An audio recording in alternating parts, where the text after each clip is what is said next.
Boy, this is the life. It is lovely, isn't it? I hate the thought of driving back to the city. It is too bad it can't last. Why can't it? Why can't things be like always? We do get along well, Kathy, don't we? Yes, George. Well, I guess people would think us silly. What do you mean, George?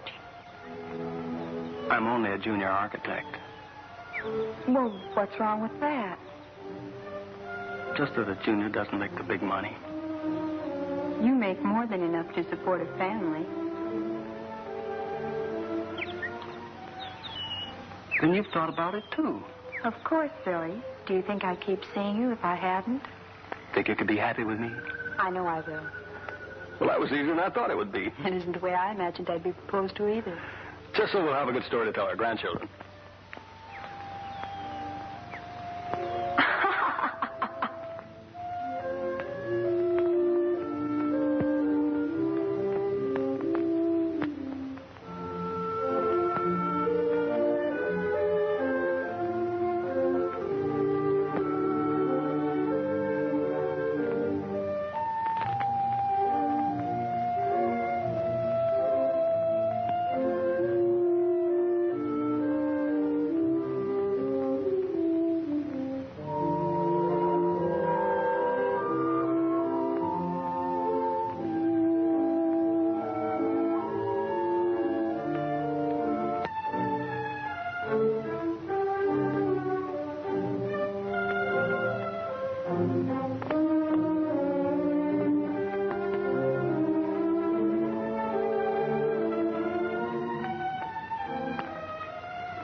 This the menu? Doesn't look like there's much to eat this morning. Oh, is that so? Well, you just close your eyes. Close my eyes? What for? Just close your eyes.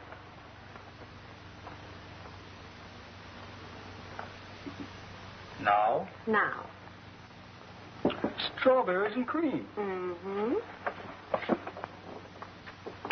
Honey. Young lady, what's the occasion for all this attention? Oh, I just saw them in the market yesterday and thought you would like some. Do you realize this is my favorite breakfast? Of course, darling. Do you realize this is the first time you've served them to me since our honeymoon? Yes, darling. And do you realize that was nearly a year ago? Yes, darling. Well, then, why haven't we had them more often? But, darling, strawberries don't grow in the snow. It's no excuse.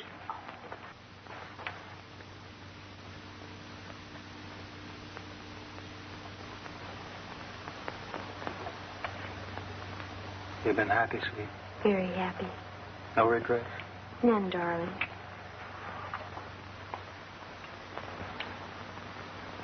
Do you have to work tonight, George? I really should. Why, honey? You've been working so hard lately. Can't you take tonight off? Why? Do you have anything in mind? Darling, don't you remember? We're supposed to go to Bill and Janet's baby shower this evening. Baby shower? I thought they just had a baby. Are they rabbits? You goof. This is for the Graysons' baby. Don't you remember anything? Oh, sure. I'd forgotten. Well, all right. I enjoy things like that. Say, why don't we see those kids more often? It seems like they're always busy with their families. They don't have time to get out with the gang anymore. Maybe they don't want to. Why shouldn't they want to? Honestly, Kathy, do you really enjoy these parties we've been going to? Not especially, George, but we have to have some recreation. I agree, but they do so much drinking lately. I know most of them drink a lot, but they're just having a good time.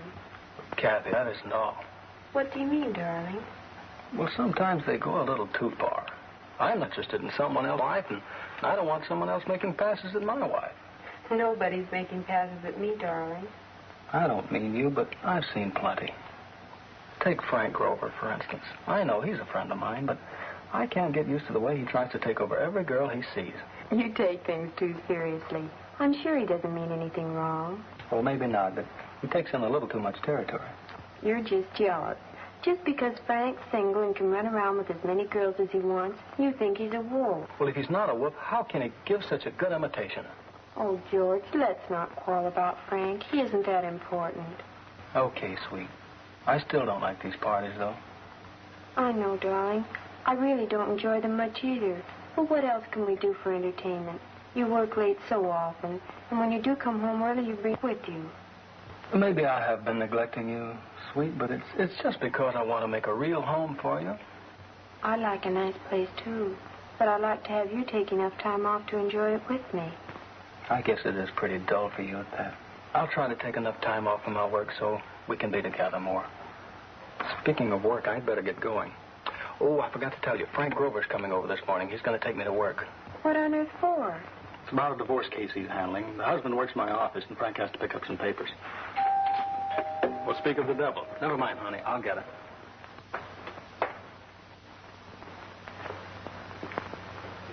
How are you, Frank? I'm at death's door. I went to a little social gathering last night, and the lemonade just about killed me. You'd better ease off on that lemonade, chum. It's beginning to get the best of you. Oh, I'll be all right. I'm just a little short on sleep, that's all. Who was at the party last night? Oh, everybody you know. The usual crowd. How come you and Kathy went there? Work. You and your midnight oil. What are you trying to do, knock yourself out? And tell me, how do you keep that beautiful wife of yours entertained while you're working? Oh, Kathy doesn't mind. She knows I'm working for our future. Morning, Frank. Oh, I feel great. Hey, you look terrific, Kathy. Thank you. Are you going to Bill and Janet's baby party this evening? Baby party? Stop it, Kathy. You don't really expect me to sit around drinking tea all evening. Besides, I get the jitters around these people that get themselves all wrapped up in their kid. Why, Frank, what's the matter with children? What are you getting so defensive about, Kathy? You and George aren't thinking about the patter of little feet, are you? I don't think having children is such a bad idea. Oh, are you ready to go? Oh, say, I almost forgot. Are you two going to the country club dance this Friday? Lord, Frank, I don't see how we can make it. Next Friday catches me right in the middle of my month-end reports. I'm sorry, I know Kathy would like to go. Well, why not? If I do, will you get me home early? Sure, Kathy. Anything you say. Go ahead, Frank. I'll be right on. Okay. Goodbye, Kathy. What is this, Kathy? Are you going to step out on me? Don't be silly, George. If you didn't have to work, we could go together. You don't mind if I go by myself, do you? Frank will bring me home early. But, darling, how can you want to go with Frank? Oh, Frank's bark is worse than his bite. I don't think he's nearly as bad as he's supposed to be. Anyway, I can take care of myself. Now, you'd better get going, darling. We can talk about it tonight if you want.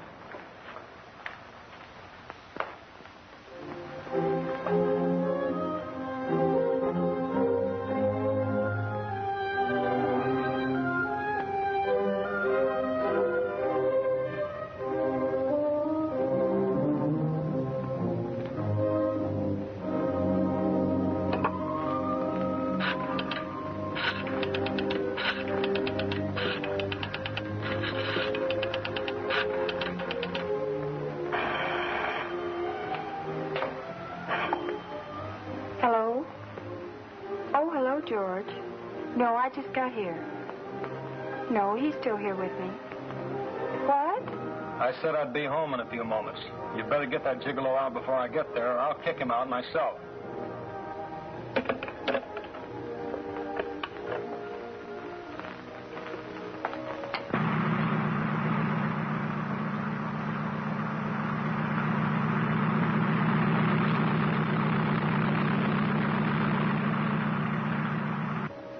Uh-oh.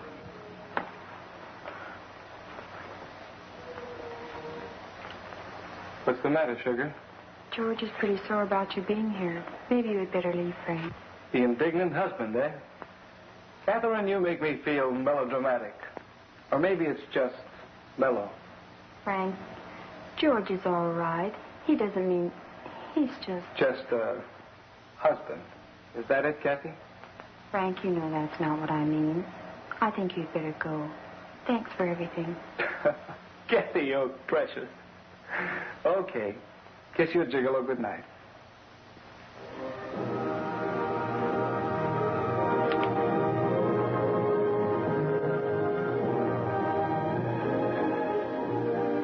Frank, you shouldn't have. Why did you do that?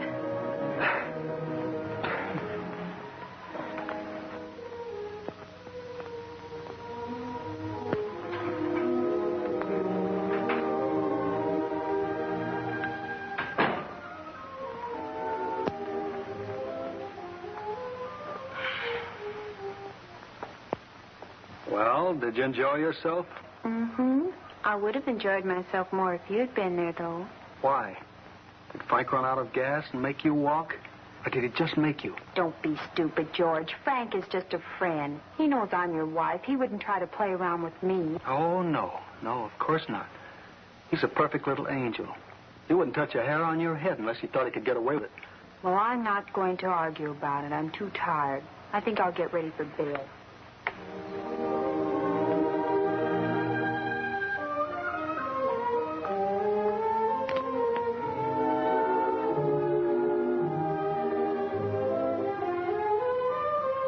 Think that even if you don't trust Frank, you could trust me. I know, Kathy. It's just that I know Frank's tricks, and I worry. I've seen him in action, you know.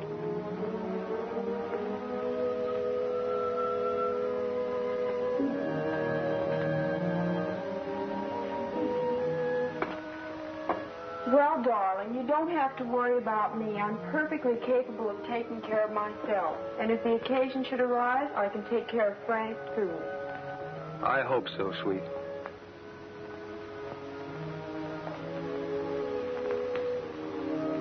Anyway, darling, I only went with him to make you jealous. So that's your alibi. Okay. Come around here where I can see you. Hey, you look sharp in that thing. Well, I saved it to wear for you. You better. It's your own fault. The one you got for my birthday. It's a good thing I'm your husband. The way you talk. George, what did you think of Bill and Janet's baby shower the other night? What's the matter, honey? Trying to change the subject? No, darling. But I was just wondering if you'd want to be a father, too, after seeing how proud and happy Bill was. Why, sure, darling, but what brought this on? Well, I was just wondering about what you were saying the other day. I mean, about having a real family of our own. I remember, Kathy. I meant it, too. Well, then, darling, can't we have our baby now? I mean, can't we start planning on having our baby? I'd like to have him soon. It's kind of lonely around here when you're not home. Anyway, I think you'd look cute changing his diapers when you come home at night. You already decided we're going to have a he. Well, I thought we could have a boy now. Then after a while, we could give him a little sister to play with. We could make a nursery out of the rear bedroom easily enough. Hold on, wait a minute. Let's get Junior on his way before we start worrying about his sister. Besides, what if Junior's a girl? I never thought about that. Well, what if he is? We'll just have to keep on trying till Junior comes along. Okay, darling, okay. But really, Kathy, I want a family as much as you do.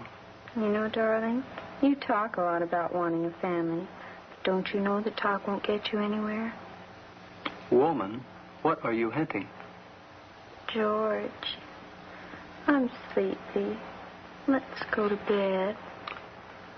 Sleepy, huh? Go to bed. Talk won't get me anywhere. Indeed.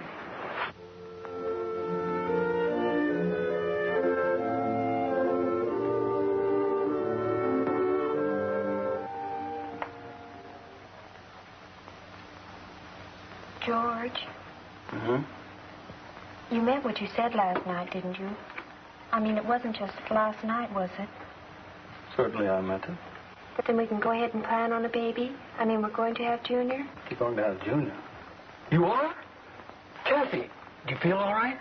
Do you want me to call a doctor? Well, it seems like Prince Charming has deserted me. I trust he doesn't think he can get away with it for the rest of the evening. Oh, Don will see that those two don't spend too much time together. I doubt if this Don person will be with us much longer. He's quite disgustingly drunk, isn't he? Well, Don can go on like that for hours. Wait till he tries his magic tricks on you. Here he comes now. You. And you. How about cutting a rug, gorgeous? Cutting a rug? I'm afraid I don't understand, Mr. Williams. He means he'd like to dance, Miss LaFleur. This is the first time I ever need an interpreter to talk to my babe. My dear Miss Williams, I am not yours, and I most certainly am not a babe.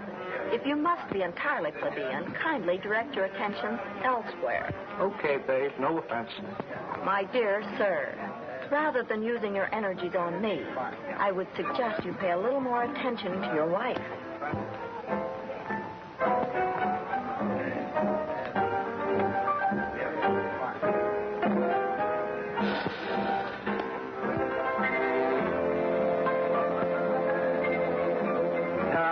They look real cozy, don't they? That Frank is quite a card. Say, that's been mine. Have you seen my latest card trick yet, huh? Mr. Williams, please. I haven't the slightest interest in your prestidigitation. My prestidigitation. Heck, sir, I didn't expect you to be interested in my prestidigitation. I just wanted to show you my card trick. Never mind, Don. Why don't you show Phil your card trick? Okay, Kathy. See you later, babe. Hey, people, got any more of that hilarity juice? Sure, Don. I'll make you one. Don, this is Jerry. You're real cute. Here, take one. Pick any one of them. Okay, Don. Now what do I do? Show it to everybody. What do I do now, Don? Put it back on the deck. Okay. Hold them tight.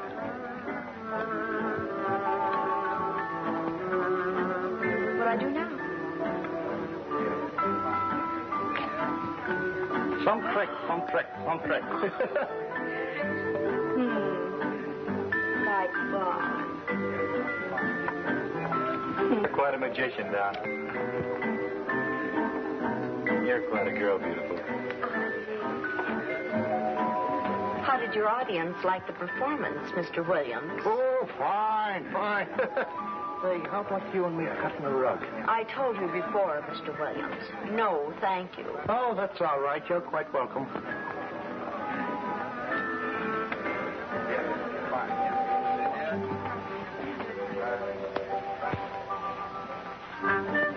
Say, baby, why don't we sit the rest of this one out?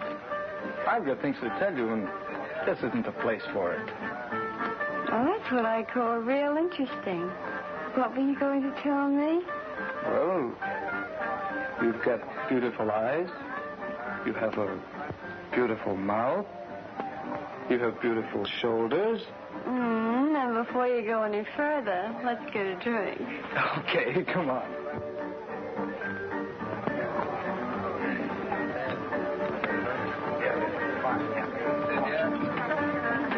It seems I'm deserted after all.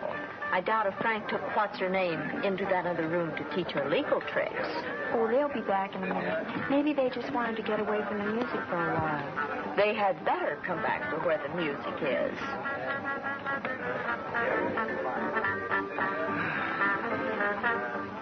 This is real cozy, real cozy. Well, Don, how about a drink? Thanks. Let's have a toast. Here's to it and to it again. If you don't do it when you get to it, I hope you never get to it to do it again.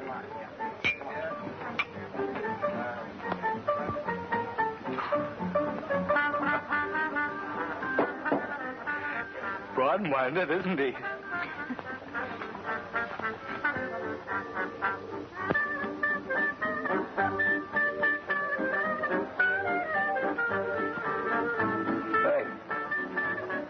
Say what? Am I interrupting? Yeah, beat it.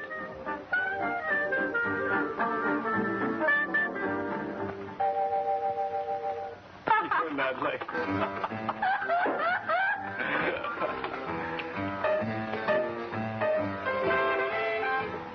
Oh, now that's what I call music. You know, you remind me of a gal I saw once in a burlesque show. I'll bet you could do as well as she could. Think I couldn't? Why don't you try it? I'll bet the gang would get a big kick out of it. Okay, I will. Come on. Hold everything, gang. Hold it. Betty's going to show us how they dance at the better burlesque houses. Go ahead, baby. That's your cue.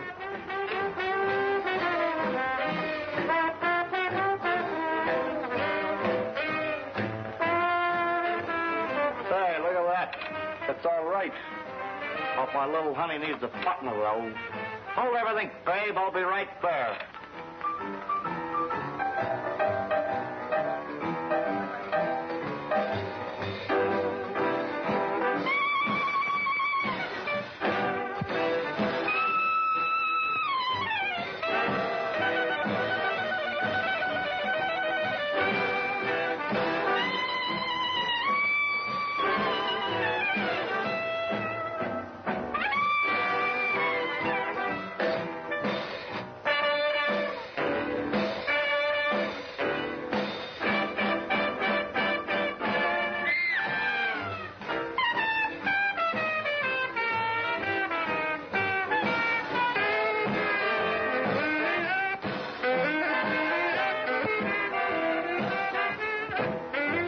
I guess I better put my clothes. Take it easy, boy. It's all over. How was that? Pretty good, huh? Pretty good, huh? Magnificent, Don. Hey, that calls for a drink, pal. Here, drink it down. You need it. You're a real pal. Sure.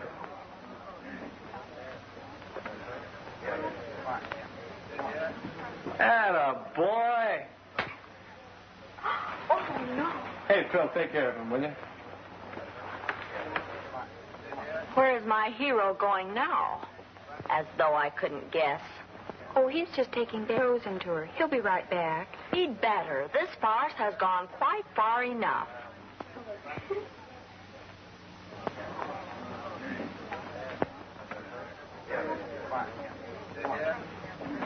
Well, that's the end of Don's tricks for tonight. I guess I'll have to show you my trick. Don't tell me you do tricks. Sure. Just look. Say, is that gin? Sure. You gonna drink it? You just wait and see.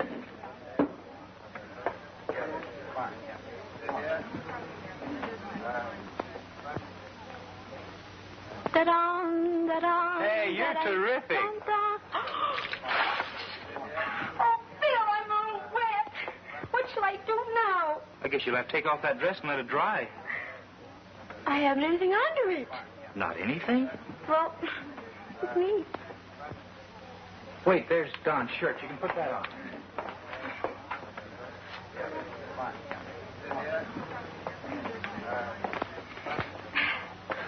Okay, Phil.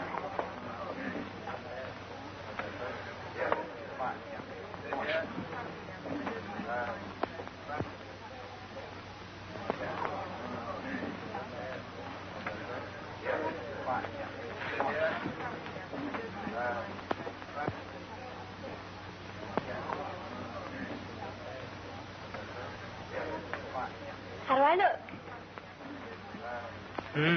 Cozy, I'd say.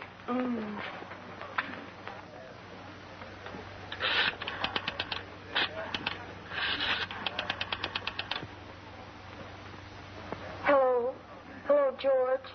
Darling, can you come home right away? What's the matter, Kathy? Okay, I'm on my way.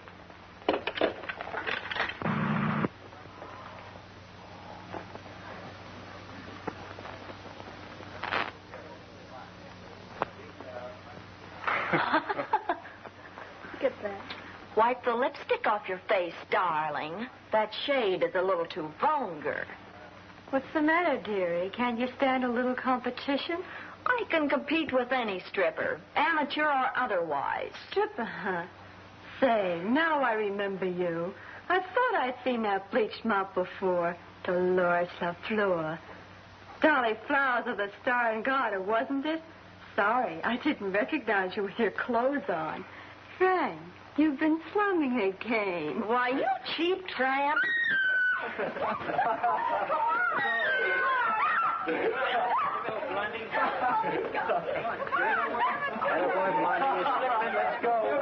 Can't you just get out here? Let's go. Come on, Red.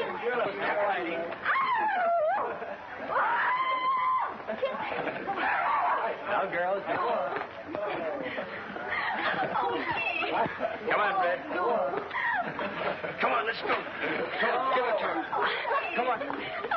Come on, Red.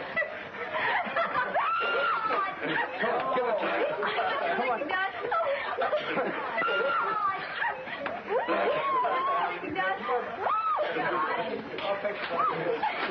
Let's go.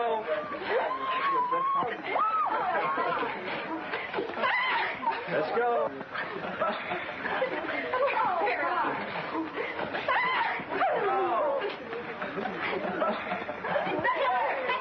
Honey, give it to her. Let's go. Go, come on, boy. Come on, get it over. Give her that foot.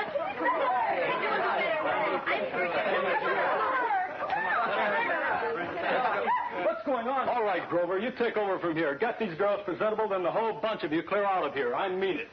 And take Don with you.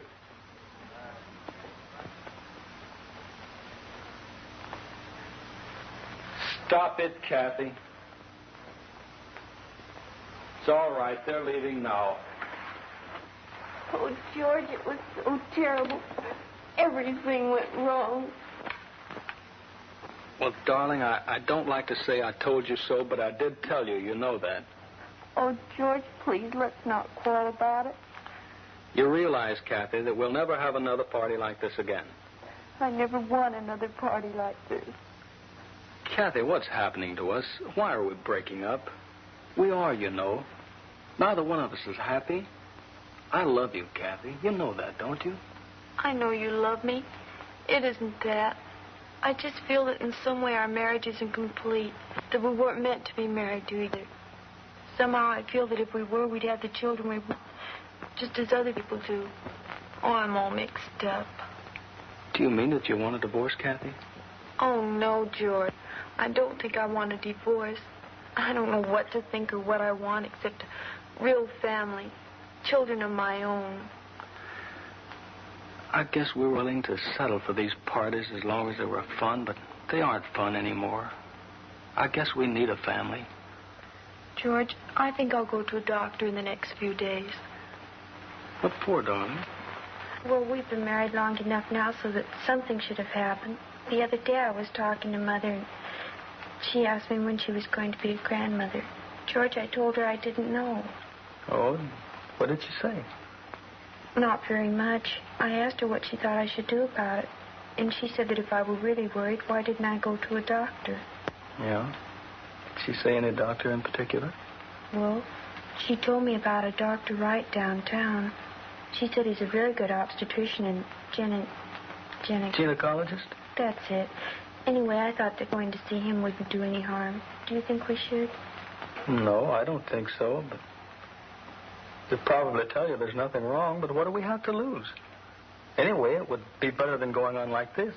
Oh, George, I do so want a baby, and I want to make you happy, too. I know, darling. We'll phone for an appointment first thing Monday morning. We'll forget this old party ever happened. Will that make you happy, darling? Yes, George. Doctor's expecting you. You can go right in. Thank you.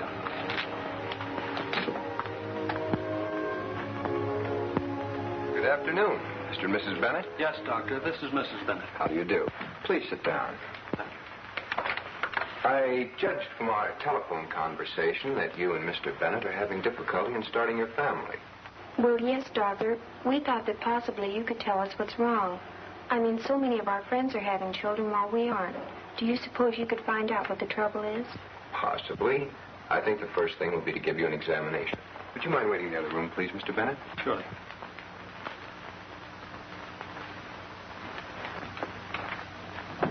Will you prepare Mrs. Bennett for an examination, Miss Mason?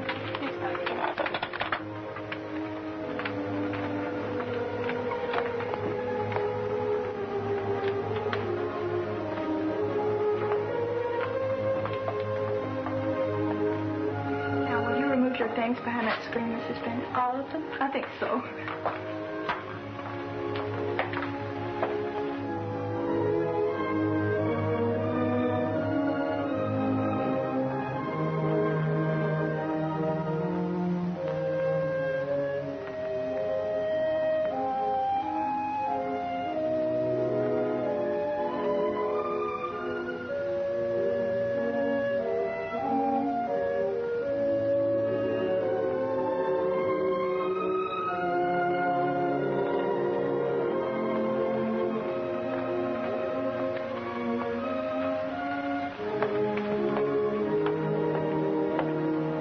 Mrs. Bennett? Well, I haven't any clothes on. Will you step into this gown, please? Now, will you just sit on the table, please?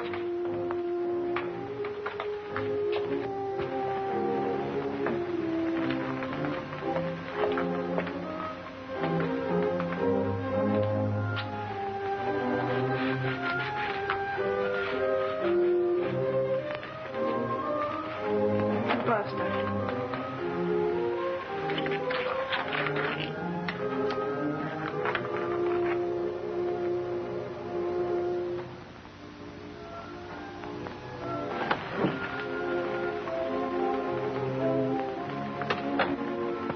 Mrs. Bennett. How does it look to you, Doctor? Mrs. Bennett, I can see no reason at all for you to worry about your physical condition, nor about your ability to bear children. But, Doctor, if there is nothing the matter with me, why aren't my husband and I having the children we want? Are we just unlucky? Luck, as you call it, may be the reason in your case, Mrs. Bennett. But then again, there might be other factors involved. I think while Mr. Bennett is here, we'd better ask him to come in. But surely you aren't suggesting that there is something wrong with George, are you, Doctor? Don't be alarmed, my dear. I'm only suggesting that we be sure of our facts before we attempt to arrive at a solution of your problem. All right, Doctor.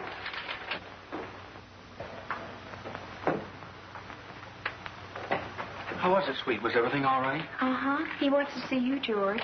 Why? What for? I guess he wants to examine you, too. Well, I guess it's all right. I'll be back shortly.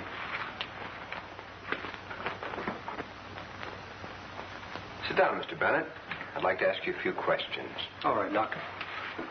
Mr. Bennett, have you ever had any form of venereal disease? No, Doctor, I never had anything like that. Mumps? No. Any serious injury? No, Doctor. Why, do you think it's me? Mr. Bennett, from my examination of Mrs. Bennett, I can find no apparent reason why she should not become a mother. We can only surmise that you may be the reason for your trouble. But, Doctor, what shall I do? Take this card to Dr. Farrell, whose office is in this building. He's a very competent urologist and one who specializes in that particular phase of your problem. He will examine you and send his report to me. If you can come in tomorrow at, say, 2 o'clock, I'll have all the facts and she'll be able to give you your answer. You'd better bring Mrs. Bennett with you. Certainly, Doctor. I'll see you tomorrow, then. Miss Mason, will you make an appointment for Mr. and Mrs. Bennett at 2 tomorrow, please? Yes, Doctor.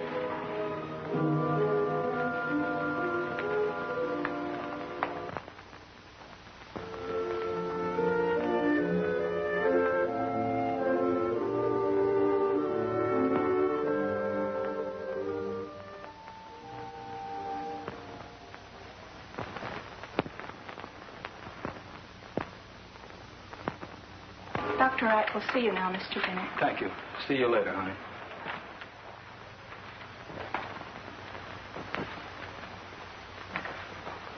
Have you found out anything yet, Doctor? Yes, I have, Mr. Bennett.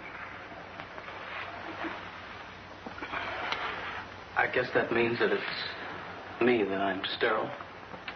I'm afraid that's the word I was going to have to use, Mr. Bennett, from the looks of this report. Being sterile means that I can never become a father? I'm afraid that in your particular case, Mr. Bennett, that is what these findings mean. What do you mean, my particular case, Dr. Wright? Isn't there some way I can get around this?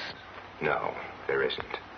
In some cases, operations or medication or other treatment may be beneficial. In others, this sort of thing is without help. Unfortunately, according to the report of your urologist, you fall into this latter classification. I don't understand it, Doctor. I always thought I was perfectly normal. At least I seem to be normal. Yes, I understand.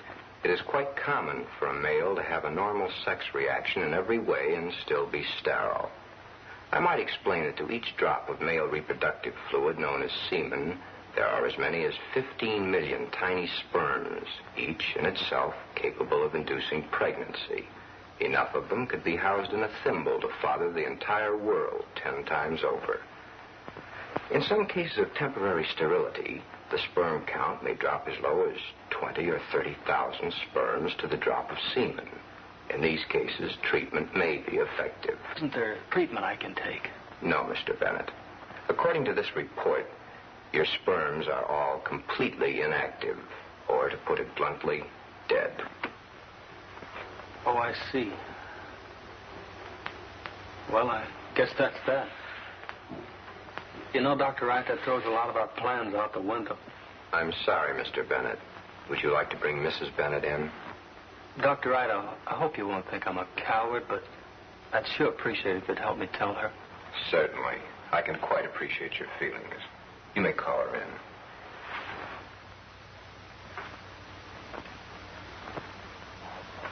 Well, it's about time. I thought you had deserted me. George, what's the matter? Dr. Wright would like to see both of us, darling. All right, but what's wrong?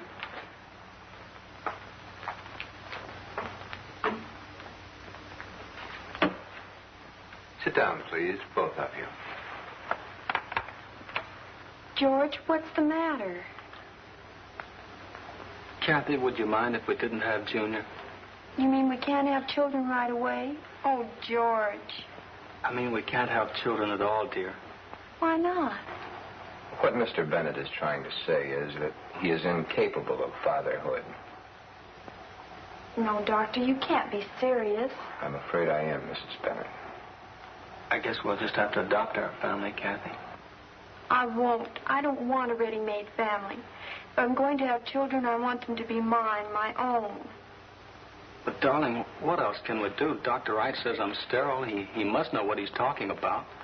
I suppose so. I don't know what to say, Kathy, except that I'm sorry. If you two have decided against adoption, there may be something I can do. That is, if you want your own child. Why, Doctor, you don't think... No, Mrs. Bennett, you misunderstand me. Here, let me read you this letter by way of explanation. Dear Dr. Wright, I'm writing you this letter on my daughter's first birthday. My husband and I are so happy and cannot express to you the gratitude we feel for telling us about artificial insemination and helping us to have our baby. Nothing in our lives has given us such happiness, and when I look at baby Dorothy, I bless God that we were sent to you. My husband joins me in wishing you the greatest of success in your fine work. Well, what do you think? Does that appeal to you? I don't understand even yet. What is this artificial insemination thing? Have you ever heard of it before, George? Seems to me I've heard it mentioned before. It sounds as though it might be connected with what you were telling me a few minutes ago, Dr. Wright. Well, yes, in a way it is. It consists, in effect, of removing semen from a normal, healthy man and implanting it in a receptive woman. Pregnancy takes place as in normal conception, and a normal birth is the result. To all intents and purposes, this method is the same as a normal conception, except, of course, that the mother never sees the donor. How can that be, Doctor? I thought that... No, Mrs. Bennett. Contact between the father and the mother is not necessary, nor, in this case, desirable. The male fluid is withdrawn from the donor and stored under refrigeration until it is needed. At that time, it is introduced into the prospective mother by artificial means. That is, by a syringe or by means of a capsule. Oh, I see. Well, what about the selection of the father? How can you tell if is donor, the word you use, is satisfactory? We do that by examining his background. We look for the same qualities and characteristics in him and in his family background that we would want to appear in the child. If his family history reveals certain admirable traits, either physical or mental, we can be sure that these same traits will appear in him and in his children.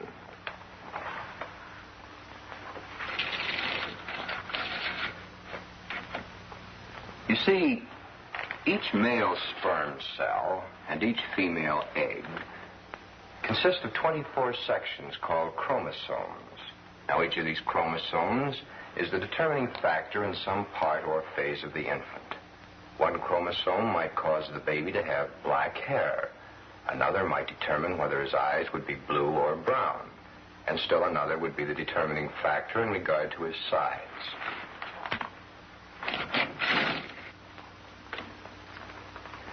But, Dr. Wright, has there been much work done in this artificial insemination field? I mean, is it just a theoretical thing, or has it been done before? A tremendous amount of work has been done in artificial insemination, Mrs. Bennett. I'll admit that up to the past few years, a great majority of it has been done with livestock. But the results with all sorts of animals, and lately with human beings, have been exceedingly gratifying. One more thing, Dr. Wright. Is there any danger in this? The only possible source of danger in artificial insemination, Mr. Bennett, is the same danger that is present in ordinary childbirth. In the hands of a competent gynecologist, however, the patient is perfectly safe. Well, Dr. Wright, I think my wife and I had better have a talk about this before we decide anything. Thank you for your help, Dr. Wright. We'll let you know what we decide. All right. Give what I told you careful consideration, though. Goodbye. Goodbye, Doctor. Goodbye, Dr. Wright. Mrs. Mason, will you bring in the files on our insemination donors, please?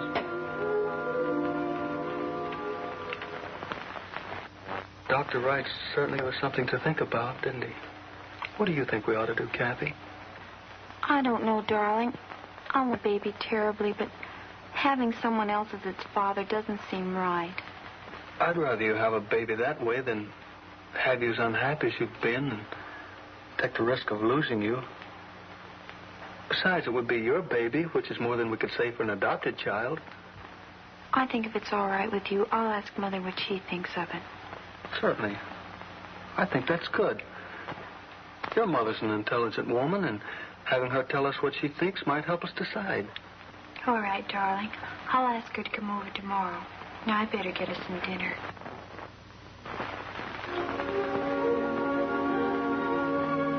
And the doctor assured us that this artificial insemination wouldn't be dangerous. Tell me, Mother, what do you think we should do? I want a baby of my own, but I'm not sure that I wouldn't feel guilty every time I look at it. Why should you feel guilty, Kathy? Naturally, it wouldn't be George's baby, but he understands that. I know that George will understand. He knows already how badly I want my own baby, but I'm a little worried of what he may think in the future. Darling, you're being a little bit silly. You know that George loves you now, if only from the fact that he's willing to let you have a baby through this artificial insemination. Then you think we should go through with this? I certainly do. It's obvious that you not only want a baby, you need one.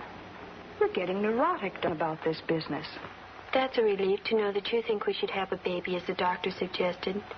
I was worried about several things. George, myself, what all our friends think. Why should they know? None of them knows of George's inability to be a father, do they? No, of course not. Then you don't think we should let them know that George isn't the father of our baby when we have it? I don't think it's any of their business. There's no reason for anyone to know that it isn't George's child as well as your own. That's what I think, too. Of course, Kathy. Now I'd better be leaving. If I were you, I'd call George right away and tell him that you want to go through with this thing. And then I'd call Dr. Wright. Miss Peterson. Well, I'm sure you'll find that you'll be all right in the morning. I understand. Well, if you're not better in the morning, give me a call. Very well. All right. Goodbye. I'm very happy to see that you've reached your decision. I'm sure that you'll find it was a sensible one. We're sure of it, Dr. Wright. It will be necessary for you to sign this paper, which is your permission and waiver of responsibility for this insemination. Right here, please.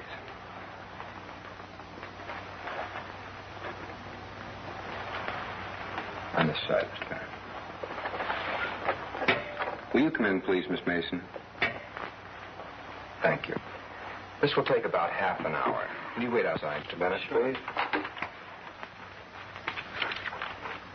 Miss Mason, will you prepare Miss Bennett for an insemination? Right this way, Mr. Bennett.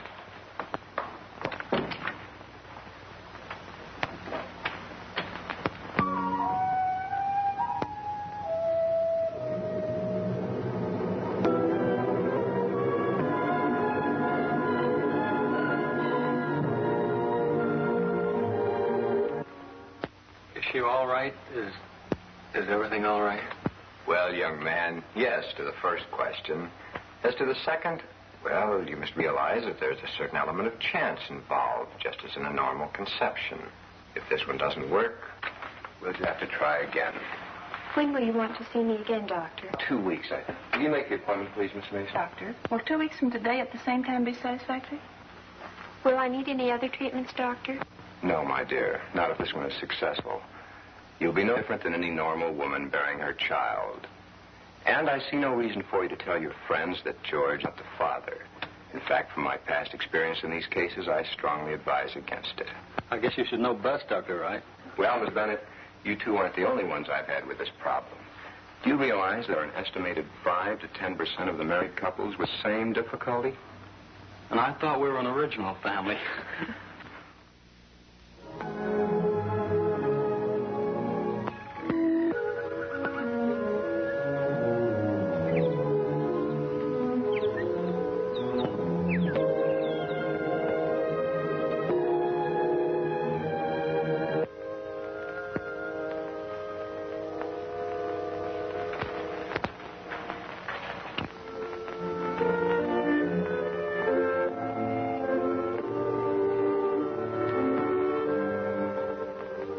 You're not the first man whose wife had a baby.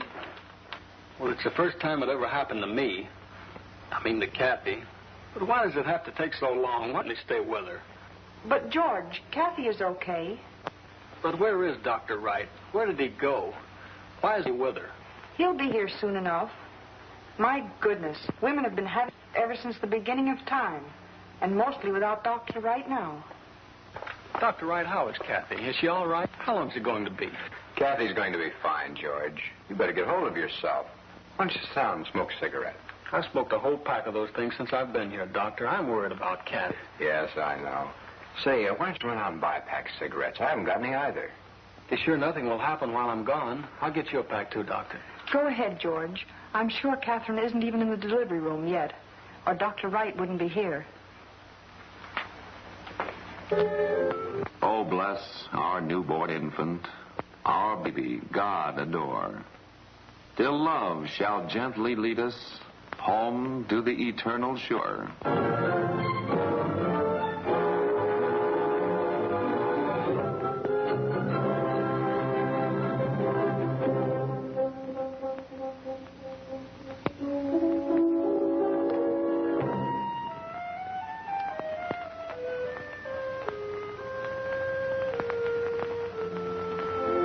Well, Daddy, are you happy with your little family? Yes, honey. This is everything I've worked for. Is my family happy with me? Of course, silly. You've been a wonderful father. It's been a wonderful 5 years. Look, Mom. Look, Mom. What is it, dear? I'm trying to catch on my baby